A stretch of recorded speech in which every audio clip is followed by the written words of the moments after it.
start off by saying we'd like to begin by acknowledging that we are in the Robinson Superior Treaty Territory and that the land on which we gather is the traditional territory of the Anishinaabe.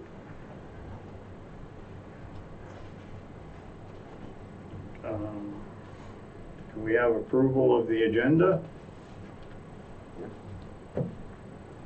Any disclosures of interest? Seeing none, we do have a delegation tonight, and it's Jan Morrison for the fire department. Welcome, Jan. Hello. Hello, Jan. We have a couple of handouts here for everybody. We've got, steal that top one though with the highlights on it. No test in there, is there? No tests, no. So I've got that one, which is a proposed draft regulation from the province. And I have this second one sheet that gives you some explanation as to where we're at with the fire department.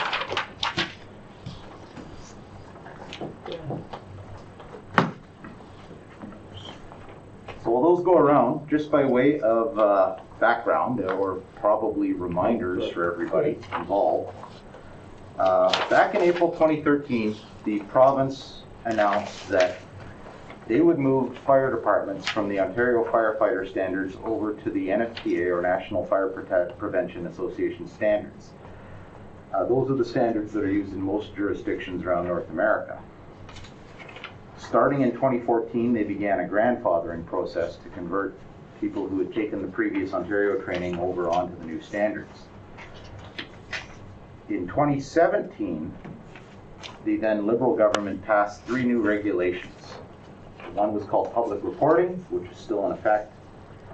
The second was community risk assessments, which is still in effect. And the third one was about mandatory training. And where that had come from, the mandatory training regulation, was that there had been numerous coroner inquests that identified or recommended the need to implement mandatory certification of firefighters in the province. The Occupational Health and Safety Act that required employers to provide information, instruction, and supervision to a worker, and to increase public and firefighter safety by ensuring that firefighters delivered fire protection services and were trained and certified to the NFPA standards. To help facilitate that, in 2018 we went through a second grandfathering process for our personnel here. And you may recall, in 2018 there was also a provincial election that brought in a new PC government. After consultation with that new government at the time, they agreed in late 2018 to repeal the mandatory training regulations, and it was set to take effect in 2019. There were rumors after that, though, that the regulation would come back in some sort of form, and that's what we're looking at here tonight. So just a little further information. In 2020, the Office of the Fire Marshal, under the Solicitor General, decided to start decentralizing training.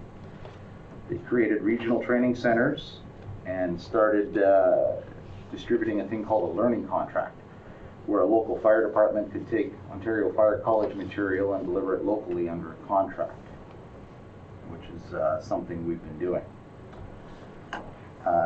Further to that, in 2021, the province decided to close the Gravenhurst Fire College, and they also announced that 2021 would be the last year that the province provides for free or pays for the instructors to come deliver these programs out in the fire departments in the province.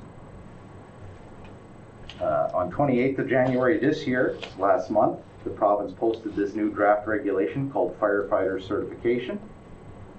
And the comment period for this regulation ends Monday on February the 28th, which gave us only a short window to read it, figure out how it was going to affect us, and comment on it. So just some highlights from it. Firefighters must now complete certification exams for each course and qualification they have. Previously, those exams were optional. The minimum time to complete that sort of basic certification right now is 35 days. The proposed 24-month maximum time to become certified in paragraph 3 exceptions and the letter of compliance found in section 4 called transition will not apply to Schreiber as we deliver a full service fire department. Those sections only apply to smaller communities that do not provide full services.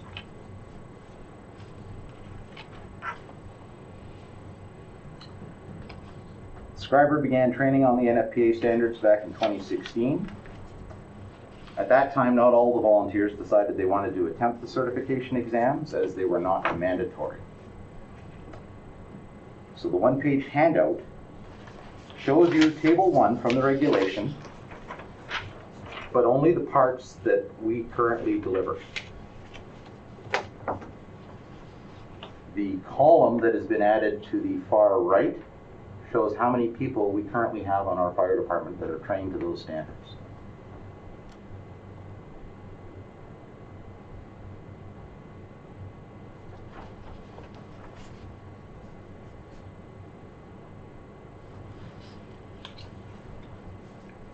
You'll note the last 2 line items on there, items 34 and 36, shows 0 people trained. And that is going to be uniform across the province right now because that standard came out in 2021. And they haven't released the course material yet. So you can put those aside if you're worried that nobody's trained on the auto extrication standard because it's just been released. So what standards do you use now for? There's a much older standard. They were still using an Ontario Fire College course and not a recognized international standard. So they know what they're doing. Yes, they do know what they're doing. Right. There is training in place that they've taken. Right. It's just not going to be recognized as grandfathered. So. The proposed regulation under 3 subsection 2B allows that those not trained can operate under the supervision of somebody who is certified. This means having to have a certified supervisor at all times. A little hard to do with a volunteer when you don't know who's going to show up at 3 a.m. when the call goes out. Options do exist for the council to reduce the level of service, but the items that can be cut are items like interior firefighting, vehicle rescue, and dangerous goods response. And it does not release the need for having a certified supervisor or to deliver the courses to the revised training levels. Staff will still be required to organize and deliver these NFPA courses in the future. The Ontario Association of Fire Chiefs has put together an 85-page response to this proposed regulation and will be submitting it via the public comment process. They will be sending out a copy of their presentation tomorrow. I just finished the meeting with them today at 4 o'clock where they presented the slide deck and the reply that they are going to send on behalf of their 441 members to the province. I believe their submission is going to cover most of our concerns, especially around training timelines and deadlines.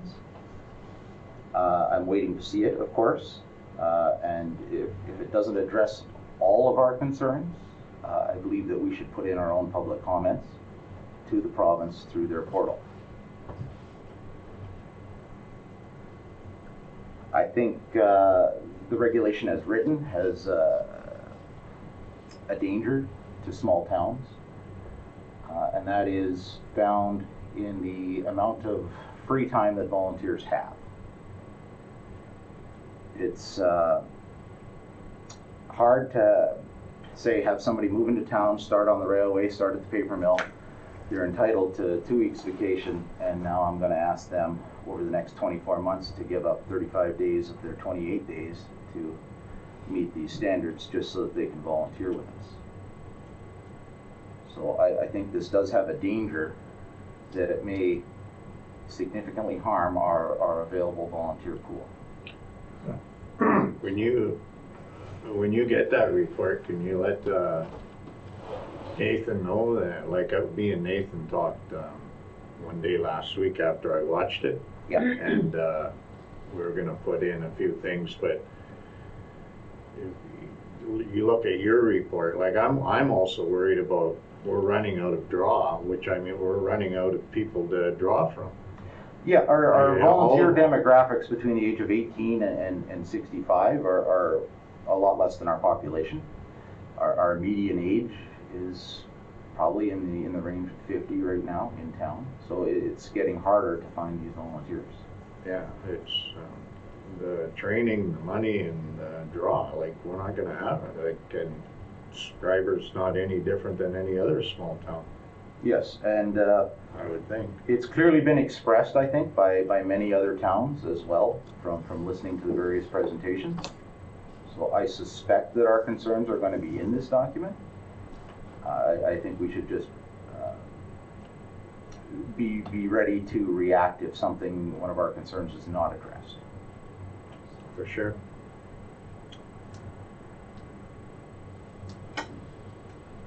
That's all the notes I have, so if there's any other questions on it, I'll leave these documents with you.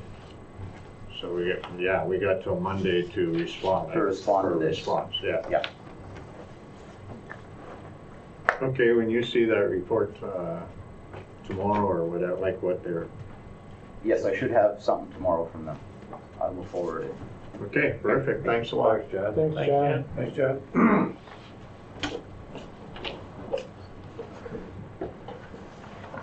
Okay, moving on, we'll go with minutes of the previous meeting. Resolution 40-22, moved by Councillor McGrath, seconded by Councillor Stefuric, that the minutes of the council and committee of the whole meeting held February 8th, 2022 be accepted as circulated. Discussion? Hearing none, all those in favor? Carried.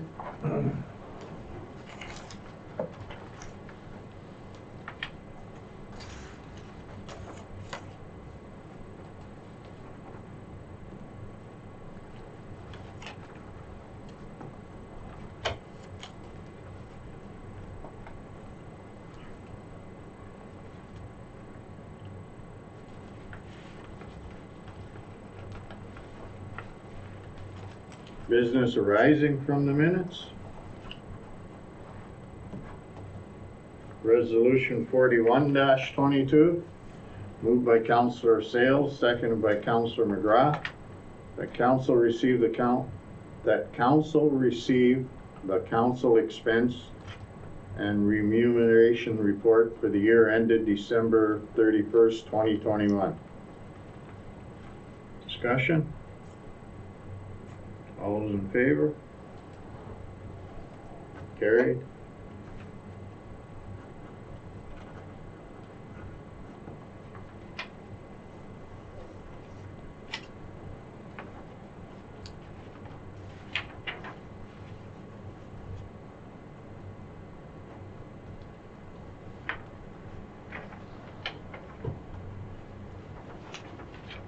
Resolution 42-22, moved by Councillor Stefuric, seconded by Councillor McGrath.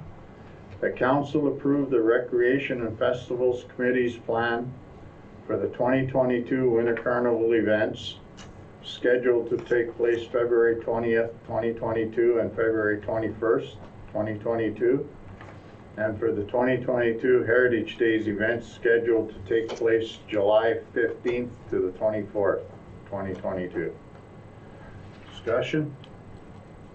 Hearing none, all those in favor? Carried.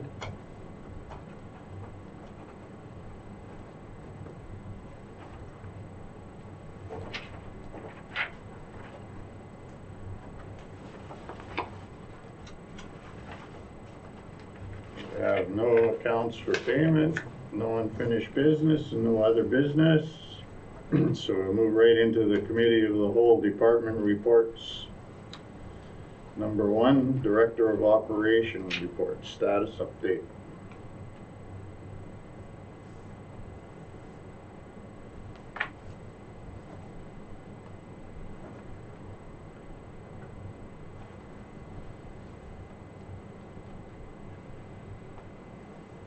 I just have a question on Bagger Building. There were some issues there, Tammy. The bagging system is obsolete now, so some of the components have broken and they've had to have them specially manufactured to make it work. Right. So it's not able to run on automation right now. It's on manual mode, so it requires a lot of babysitting labor to make it happen. But we have got it working. We have been producing the desired amount of bags. So we're catching up now, but it is very labor intensive right now. Okay, but we do have a fix for it. It's operating right now. Aqua is proposing that they try a system called geotubing, and it's a much larger bag, so to speak, but on the same principle. So they're going to install those components and see that it works. And then if it's something that will be efficient for us, then we'll bring it to council to see if we want to move forward with. Okay, thanks. Good stuff. Number 2, Director of Operations report, the wastewater treatment plant aeration failure. Recommendation from the Director of Operations that the Township of Schreiber accept the expenditure request from Aqua in the amount of $18,085.24 for the emergency repair of the air distribution system at the wastewater treatment plant. So this is just catching up with us now. Of course, with this sort of emergency, we have to pretty much get them to fix this right away. Yeah. But we ultimately need the expenditure request authorized. Yeah. Everybody in favor of? Yeah, I'm good. Everybody's good with that? Okay. Number 3, Chloe Darling, a preventive maintenance contract. The recommendation from the Director of Operations that the Township of Schreiber enter into a preventative maintenance service agreement with Chloe Darling in the amount of $13,700 per annum plus applicable taxes.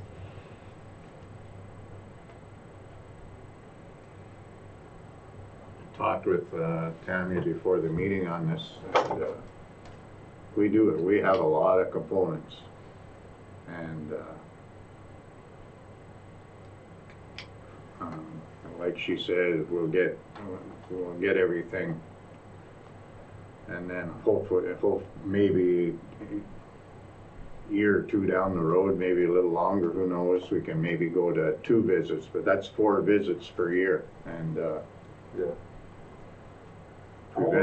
preventive maintenance, they need it. How long has that been in effect?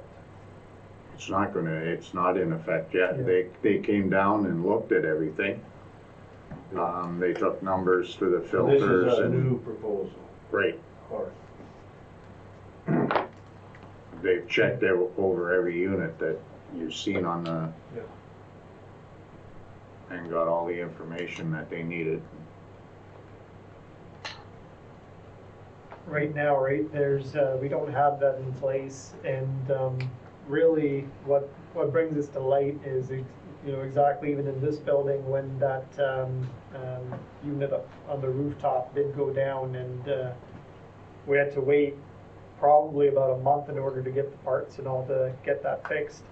So, it's just the potential for disruption can be quite severe when one of these things goes down. So we want to make sure that our equipment's in good shape and running.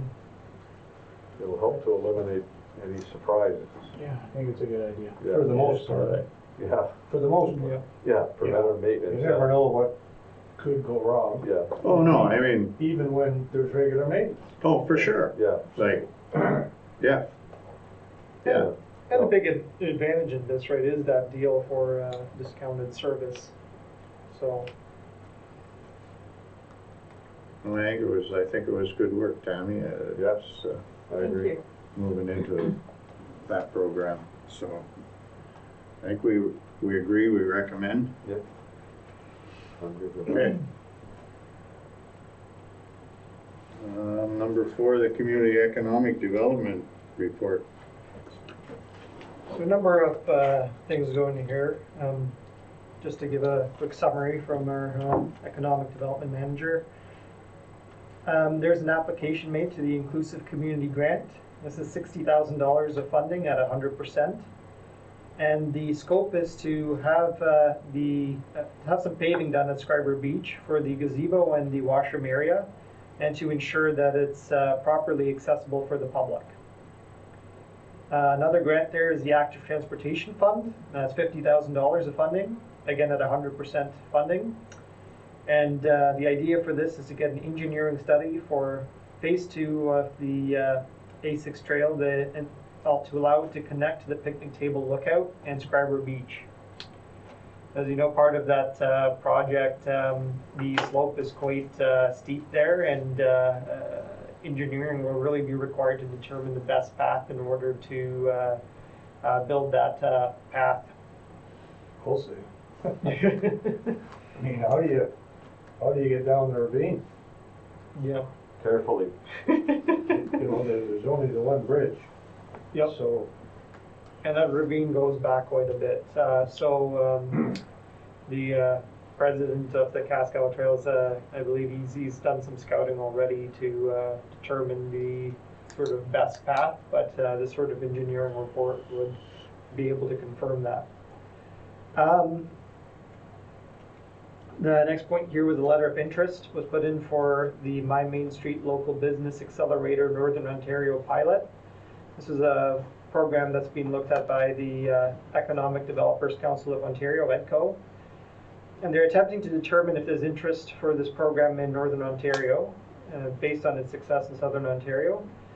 How it would work would be, based on interest, EDCO would partner with 4 communities, and selected candidates may hire a Main Street ambassador to pursue Main Street revitalization initiatives. So Yeah. we just put in our letter of interest. It was simple Yeah. enough. Let's see what happens. That sounds interesting.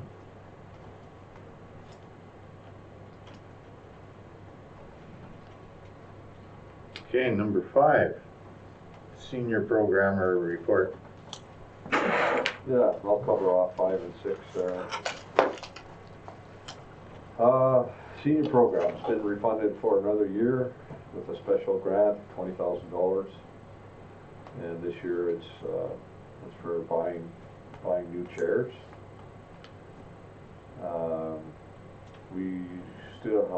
We have a few programs that are ongoing. 3 days a week we have stretch class with 15 to 20 people participating. Pickleball, not so much going on there right now. Floor curling, we still have seniors participating in that. There's about 12 that are regulars. Membership is currently at 309, and our program coordinator will be reaching out to members that haven't renewed. Their snowshoes have been purchased, and 10 sets of snowshoes will be shared between recreation and the senior program, so that we can have group outings. Chair yoga is ongoing. We have an instructor hired for 96 classes, every Tuesday at 10 o'clock and every Thursday at 7 o'clock at night. And virtual coffee, tea is still ongoing. It's just an opportunity for people to get together and chat virtually. And one thing I did not mention one of the last meetings is the Christmas turkey giveaway was really successful. The senior program purchased 250 turkeys before Christmas and gave them away. So excellent stuff going on in our community with our senior program.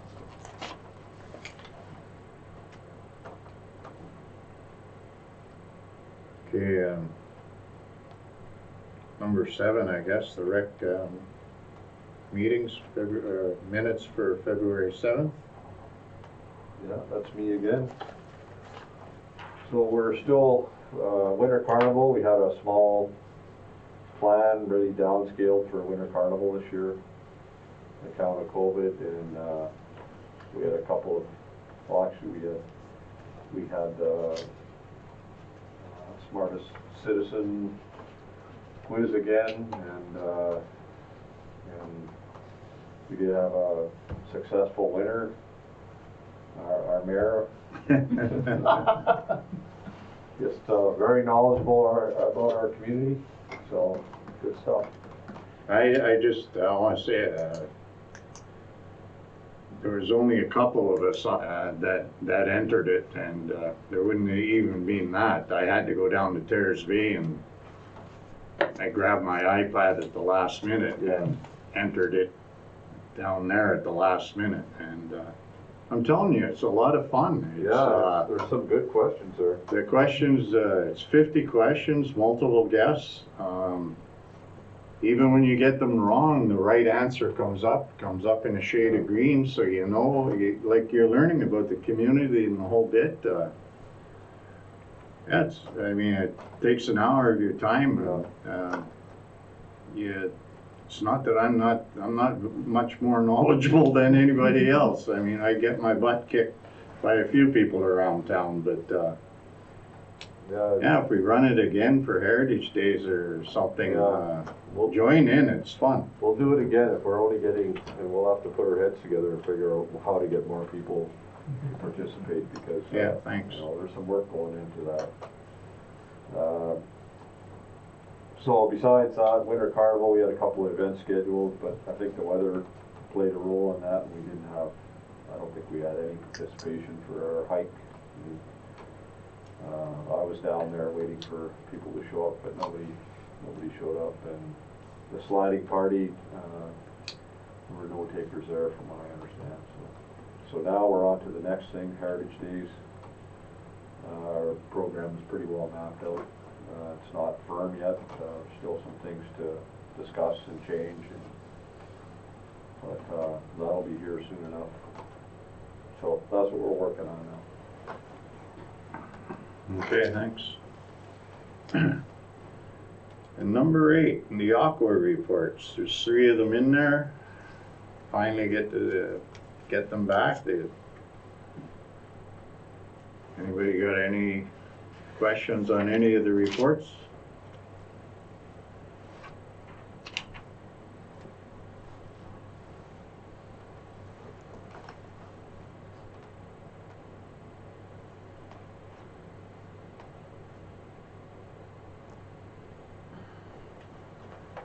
Anything that really stands out there, Tam? The only thing that stood out for me on the reports was the lack of sludge numbers coming out of the Bagger building, which is why I kind of started that whole investigation with them. Right. And exploring that, and we've rectified the issue, and the numbers going to the landfill is because if they do get a vac truck in and suck the tanks out rather than using the bagging system, that number is not a reportable number that goes in the sludge bed sort of thing. So that's why the numbers have been a little bit skewed, but going forward, I think we're back on track. Okay, thank you. Okay. Hearing nothing else, we'll move right into question period. No questions. No questions, okay. Communications. So, number 1 You there. want to speak to number 1? This was disappointing to hear, and get the response from FedNor that ultimately they didn't want to move ahead with the CCRF funding. And again, we were looking at about $700,000 worth of funding for our wastewater treatment plant, the electrical upgrades. Part of this electrical upgrades, and along with it's really the beginning phase of addressing the whole dechlorination project. Just to put that into context, we know that the electrical components in that building are old. A lot of it is corroded. A lot of it is failing. And what I've attached in part of this correspondence also the ESA, which is basically at this point they're stating that it's a health and safety issue, and they want us to address it essentially as soon as possible.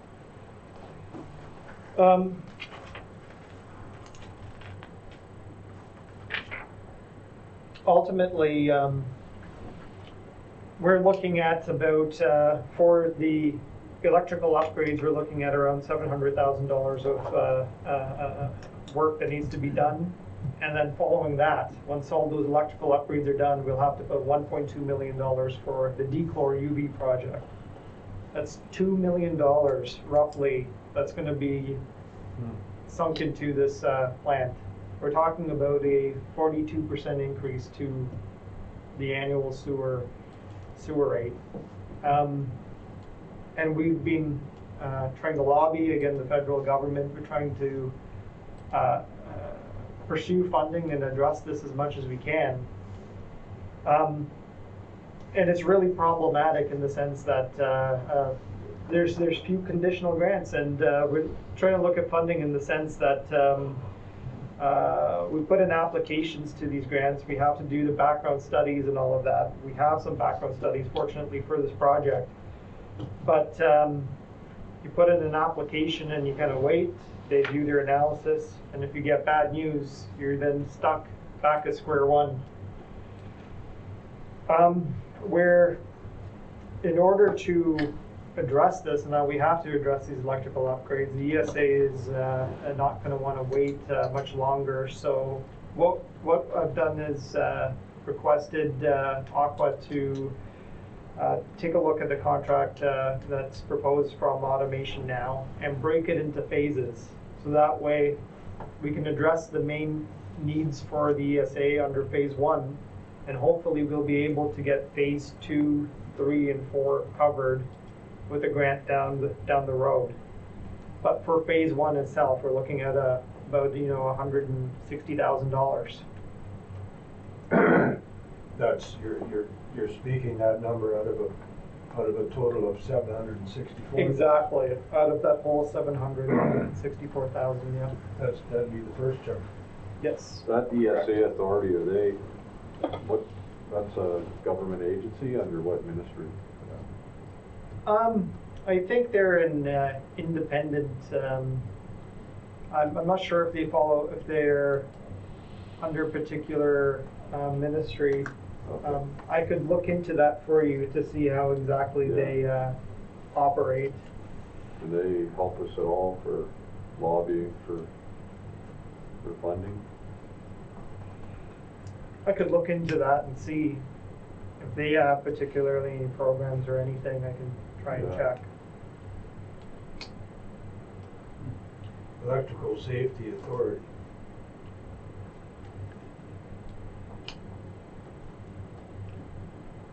It's and the reason why it was turned down for funding was because he said it doesn't seem to show any sort of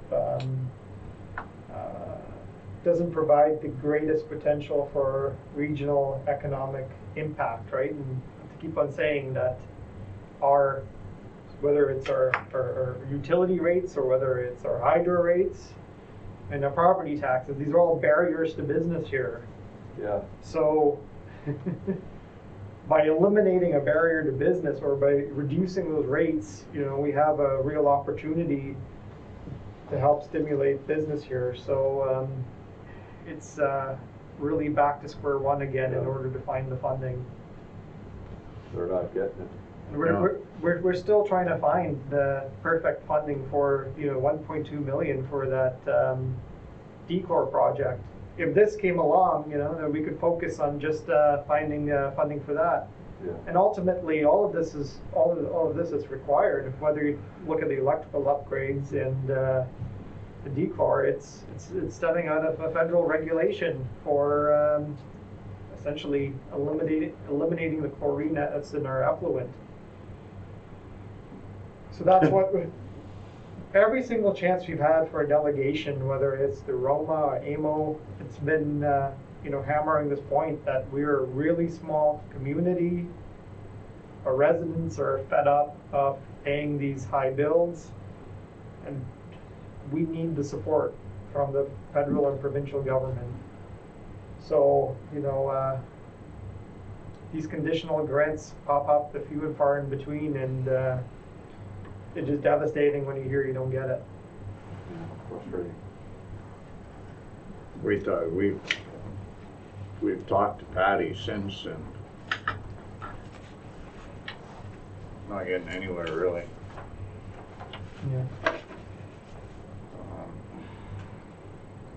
So ultimately, like I said, we've broken the electrical upgrades into 4 phases. We will need to proceed with phase 1 at the cost of $160,566.66 plus applicable taxes. We're currently working with Aqua and Automation now in order to negotiate a contract. We'll likely be bringing that contract for our first meeting in March. For this phase 1, so to speak. For the phase 1. Yeah, we have no choice but to go ahead with that one.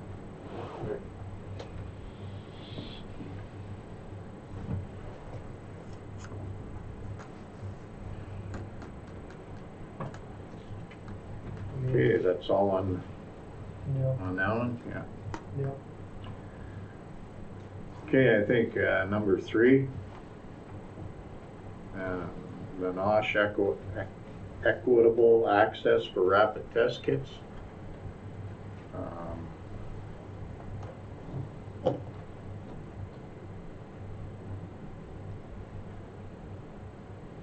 I think do you want to go with the form letter?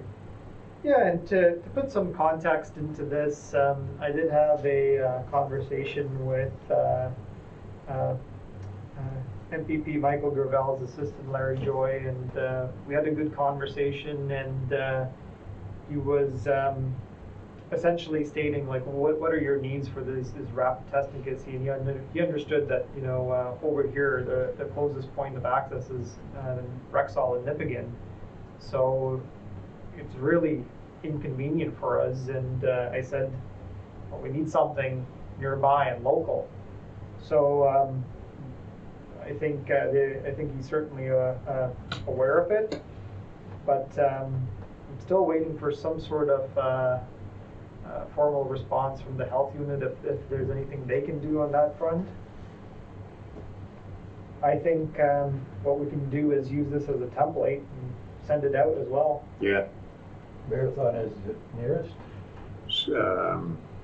The closest one west is Nipigon, and I want to say the closest one east is Sault Ste. Marie, but in saying that, I'm not sure about Wawa. Right. The Wawa, there's none in Wawa, so it's Sault Ste. Marie and Nipigon. I phoned Nipigon Rexall. I talked to the lady there. They get, I believe it's 3 boxes a week. And I talked to her the second day of the first week, and they still had 1.5 boxes left. But as it gets, like, anybody from Schreiber, Tearsby, our area, whatever, can go to Nipigon, and I'm not quite sure your name and your address, I guess, and whatnot, and you can get a kit. So they're not just saying they're for Red Rock, Nipigon area. If somebody from Schreiber went there, that you could get a kit, 1 kit per person. 1 kit. Yes, which is, I Five believe, 5 tests, eh? Yeah. And how many are in a box? You said they had a box. I think she quoted, she was reading right on, I think it was 142 or 145 kits in a box or something like that. It might be worth my while to call back, maybe next week or something, like it might really slow down there. Yeah. And, but she got my information, so. I mean, but that's not the point. They should have put them out equally for the towns, like Schreiber Terrace Bay Marathon's got on, Manitowoc, like. I can't believe Marathon is in it. I can't believe, like, they missed every, like, I guess we don't exist again. I think we're on the map. Anyway. Couple road signs too. I think one of them fell down. Anything else in there?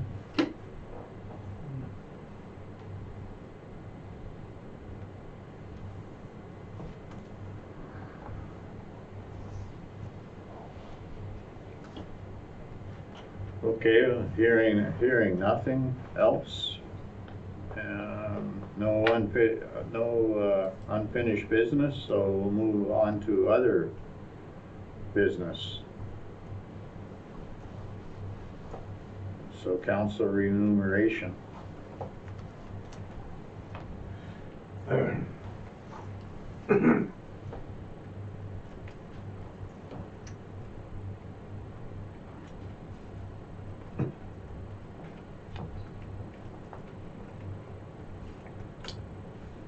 So you just want us to set it, Pardon me? you just want us to come up with another number to increase it by? Correct? Ultimately. Yeah, Yeah. yeah, I remember we decided in the last time that we would do this Yeah. before the next election, Yeah. so. It will take effect the When next it's, yeah, council. How did you figure it out, on percentage basis or? I can't remember, Yeah. maybe Cecile gave us some numbers, no? We did do a survey, Yeah, Yeah. but I believe it was a recommendation from the clerk that time yeah, for an increase based on the survey, so. Fine, and you've seen the survey there. Yeah.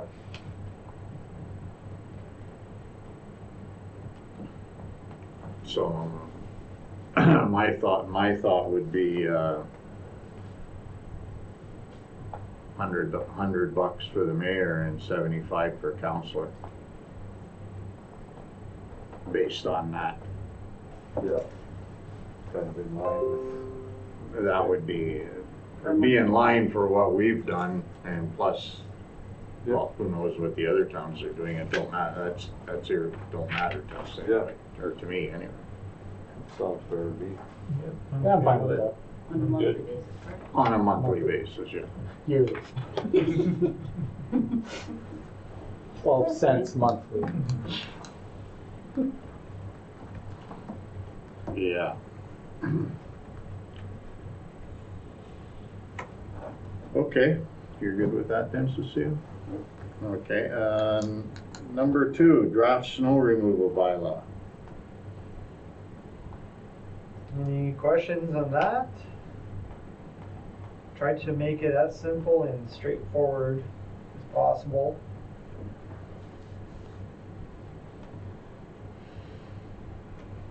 I think it sounds good. Yep.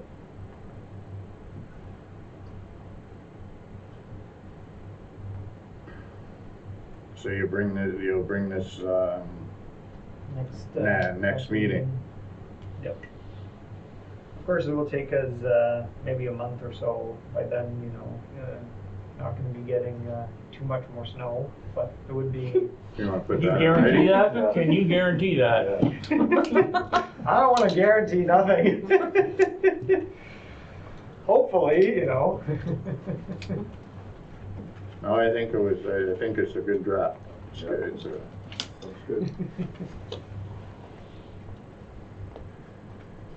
Okay. Number 3, the Nords agreement bylaw. So again, in order for you to go into the agreement with the NORDS program, again, it's gonna be a total of $366,000 over the next 5 years. Plus interest. Whatever little bit of interest to that.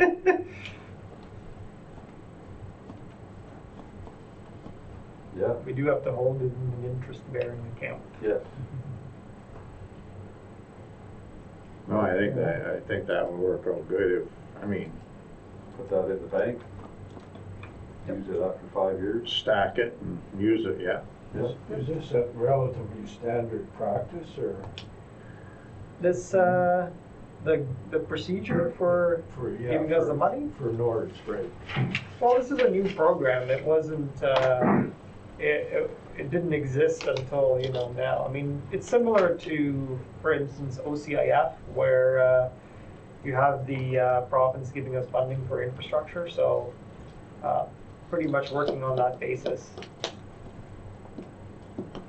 So every community would be Every guy, I was getting into reading, this. I think Terrace Bay is stacking theirs and is using theirs for some services for subdivision.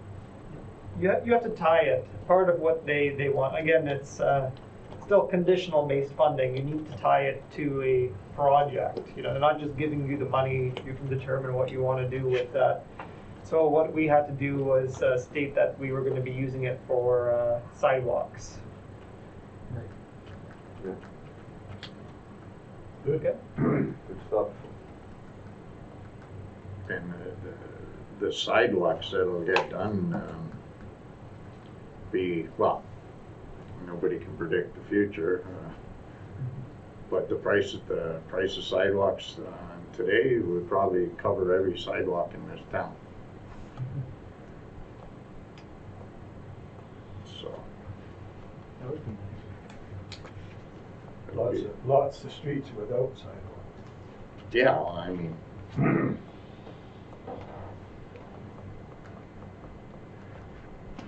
Okay, no more conversation on that then. That brings this meeting to a conclusion. So, resolution 43-22, moved by Councillor Sales, seconded by Councillor Morrow, that the meeting now adjourn at 7:49 PM. All those in favor?